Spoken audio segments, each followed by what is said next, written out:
नमस्कार साथियों और प्यारे बच्चों। आज का विषय है कि मेरे सपनों का भारत 2047। आज हम इसी पर विस्तृत चर्चा करेंगे।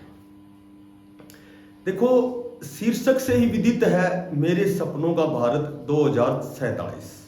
2047 अर्थात हमारी आजादी के पूरे 100 वर्ष। हमारी आजादी के 100 वर्षों बाद भारत कैसा होगा, तो हम कह सकते हैं कि 2047 में हमारा भारत पूर्णतः विकसित देश होगा। आज हम चारों ओर जब हमारी कड़ी मेहनत और दृढ़ संकल्प के परिणामों को देखते हैं तो हम प्रशंसा करते हैं कि हमने बहुत कुछ पाया है। कई वर्षों से हम एक नारे के साथ जी रहे हैं, उठो जागो, जब तक चलते रहो जब तक तुम्हें मंजिल प्राप्त नहीं हो जाती। Arise, awake, stop not till the goal is reached. अनंततः हमने अपना निर्धारित लक्ष्य प्राप्त किया। उसी का परिणाम है कि आज हमारा भारत, महान भारतवर्ष, इसकी नींव बड़ी मजबूत है।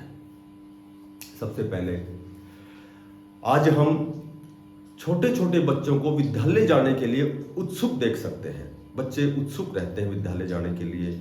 आज छोटे छोटे बच्चे अपने अध्यापकों के साथ जीवंत चर्चाओं में भाग लेते हैं। यहां तक कि दुनिया की जो वास्तविक समस्याएं हैं उनके लिए तर्क वितर्क करते हैं, बहस करते हैं, और उनका जब हल खोजने के लिए जब वो हल खोजते हैं तो उनमें प्रासंगिक जो कौशल है उसका विकास होता है। आज उच्च शिक्षा के स्तर में भी आप परिवर्तन देख सकते हैं। उत्कृष्टता आईआईटी या एम्स जैसे संस्थानों तक सीमित नहीं है। अधिकांश कॉलेजों में विश्व स्तरीय संकाय, उत्कृष्ट संसाधन और प्रयोगात्मक शिक्षण का वातावरण मौजूद है, उपलब्ध है। आज चारों ओर आप विकास देख सकते हैं। आज जब खट्टे फलों के बगीचे में आप जाएंगे तो वहां आपको भिन्न भिन्न प्रकार की औषधियां और जड़ी बूटियां प्राप्त होंगी। जड़ी बूटियां आपको दिखाई देंगी, उनकी सुगंध प्राप्त होगी। आज भारत शून्य अपशिष्ट वाला देश है। यहां तक कि राज्य के जो शहर हैं वे भी अपशिष्ट पृथक्करण के साथ पुनः चक्रण और पुनः उपयोग की रणनीति को अपना रहे हैं। आज भारत पूर्णतः शून्य अपशिष्ट वाला देश हो गया है। आज हर स्तर पर खेलों को प्रोत्साहित किया जाता है, चाहे व्यक्तिगत खेल हो या टीम खेल हो। यहां तक कि जो स्कूली स्तर पर नियमित रूप से जिला चैंपियनशिप के खिताब के लिए स्थानीय क्षेत्र में प्रतिस्पर्धाएं होती हैं। परिणाम स्वरूप आज ओलंपिक खेलों में जो पदक हैं उसके मामले में विश्व में शीर्ष के जो 3 देश हैं उनमें भारत का नाम है। आज राज्यों और नगर पालिकाओं ने स्थानीयकृत खाद के गड्ढे स्थापित किए हैं और उपयोग और फेंक वाली अर्थव्यवस्था को छोड़ दिया गया है। यहां तक कि प्लास्टिक को बायोडिग्रेडेबल विकल्पों के तहत बदला गया है। बायोडिग्रेडेबल क्या होता है कि जब कोई सामग्री है उसका टूट फूट होता है, उसकी टूट फूट के बाद जब वो वापस प्रकृति में आने की जो उसकी क्षमता है उसको बायोडिग्रेडेबल कहते हैं। आज 40% हमारा देश 40% वनों से आच्छादित है। आज आप शहर के मध्य घने और बहुस्तरीय जंगल देख सकते हैं जो कार्बन सिंक का काम करते हैं। कार्बन सिंक क्या होती है कि प्राकृतिक या कृत्रिम प्रक्रिया होती है जब कार्बन का अत्यधिक उत्सर्जन होता है तो उसको अवशोषित करने के लिए स्थान कह सकते हो या उत्पाद कह सकते हो, उसे कार्बन सिंक कहते हैं। आज हमारी जो नदियां हैं ताजे जल से भरी हुई है, ताजा और स्वच्छ जल है उसमें। शहरों की जो झीलें हैं, गांवों के जो तालाब हैं वो कमल से सजे हुए हैं। लोगों ने कूड़ा करकट से बचने के लिए स्वच्छता की भावना को अपनाया है। आज बाघों की संख्या बढ़ गई है। बाघ जो हमारे वन्य जीव अभयारण्य हैं उनकी शोभा प्रदान करते हैं। यहाँ तक कि आज जो वायु प्रदूषण है उसका स्तर भी गिर गया है। वायु प्रदूषण, वायु की जो गुणवत्ता सूचकांक है वह 10 से 50 तक है। आज आप शहर के क्षितिज को रोशन करते हुए तारे देख सकते हैं। उसके साथ ही आज आप सौर ऊर्जा से चलने वाली बसें देख सकते हो जो शहर के सभी स्थानों तक पहुंचती हैं। जीपीएस के तहत, जीपीएस के साथ जो मोबाइल ऐप है उससे यात्रियों को उपलब्धता और जो उनका गंतव्य स्थान है वहां तक पहुंचने में मदद करता है। जीपीएस क्या होता है? जीपीएस होता है ग्लोबल पोजिशनिंग सिस्टम। यह अंतरिक्ष पर आधारित एक सैटेलाइट है जो भारत या अन्य क्षेत्रों के मौसम और समय की जानकारी देता है। आज आप जीपीएस के द्वारा कहीं की जानकारी प्राप्त कर सकते हैं। उसके बाद में आजकल लोगों ने पैदल या फिर सार्वजनिक वाहनों का उपयोग करते हुए यात्रा करते हैं। शहरों में साइकिल के लिए मार्ग बनाए गए हैं। यहाँ तक कि छायादार फलों के पेड़ों से सुसज्जित पैदल मार्ग बनाया है। और हमने अपने स्वास्थ्य और आहार विहार में परिवर्तन किया है। यहाँ तक कि धीरे धीरे हम जो रासायनिक उर्वरक हैं उनका उपयोग कम करते जा रहे हैं। हमने बायोडिग्रेडेबल जो मर्दा बाइडन है उनका निर्माण किया है जो पानी और पोषक तत्वों की जो आवश्यकता है उसकी क्षमता को बढ़ाते हैं। उत्पादकता बढ़ी है और इनके तहत जो कृषि के लिए आवश्यक पानी है उसकी भी मात्रा को कम किया गया है। इस तरह हमने बंजर भूमि से कृषि योग्य भूमि बनाई है।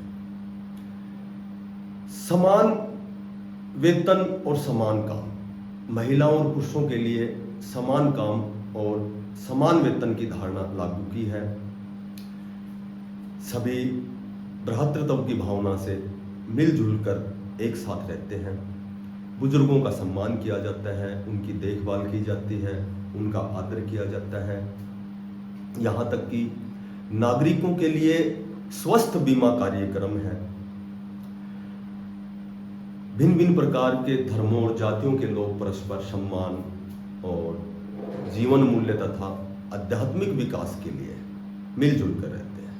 तथा हम प्रत्येक वर्ष प्रचुर मात्रा में त्योहार मनाते हैं। यहां तक कि एक दूसरे को मदद देने के लिए पूरा समुदाय आगे आता है। भारत ने सुशिक्षित और पर्यावरण के प्रति जागरूक नागरिकों के साथ जनसंख्या वृद्धि पर सफलतापूर्वक रोक लगाई है।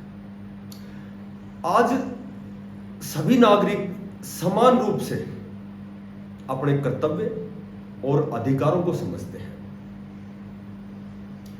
आज वे जानते हैं कि उनका कर्तव्य क्या है, उनका अधिकार क्या है। इसीलिए आज हमारे देश का जो प्रसन्नता जो सूचकांक है वह उच्च है। आम आदमी को सशक्त बनाने के लिए बीते दशकों में हमारी सरकारों ने जन कल्याण की नीतियां और विकास के लिए योजनाएं लागू की हैं। यहां तक कि उन विकास योजनाओं का जो लाभ है गरीबों और पिछड़े वर्गों तक भी पहुंच रहा है।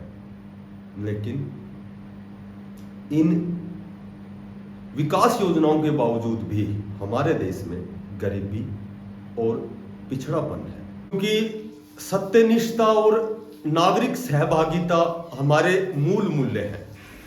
उदारीकरण के दौर के बाद भारत तेजी से विकास के मार्ग की ओर बढ़ा है।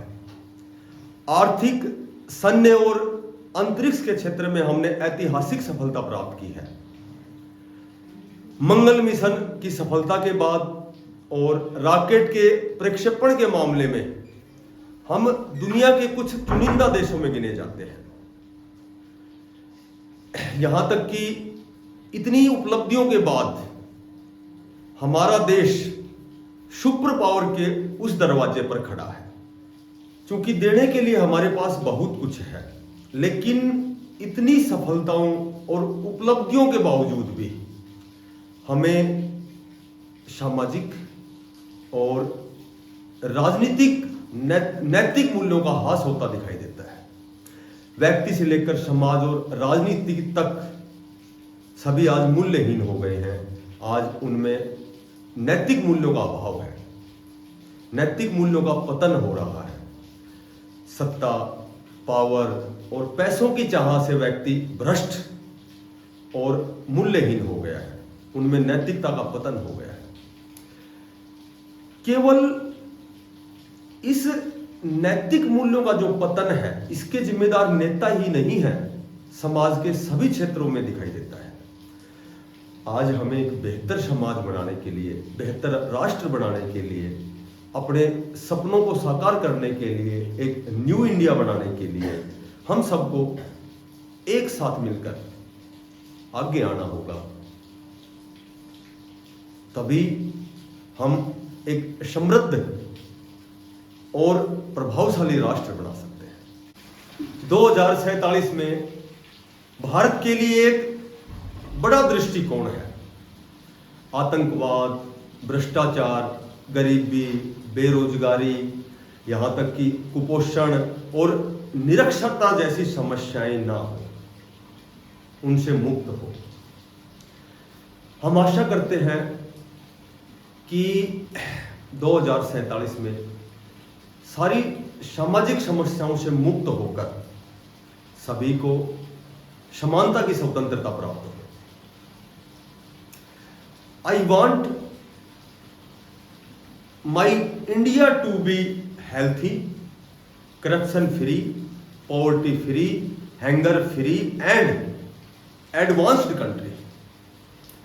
युवाओं के प्रेरणा स्रोत विवेकानंद जी ने कहा है, खड़े हो जाओ, साहसी बनो, मजबूत बनो और सारी जिम्मेदारियां अपने कंधे पर लो और जान लो कि आप अपने भाग्य के स्वयं निर्माता हैं। जय हिंद।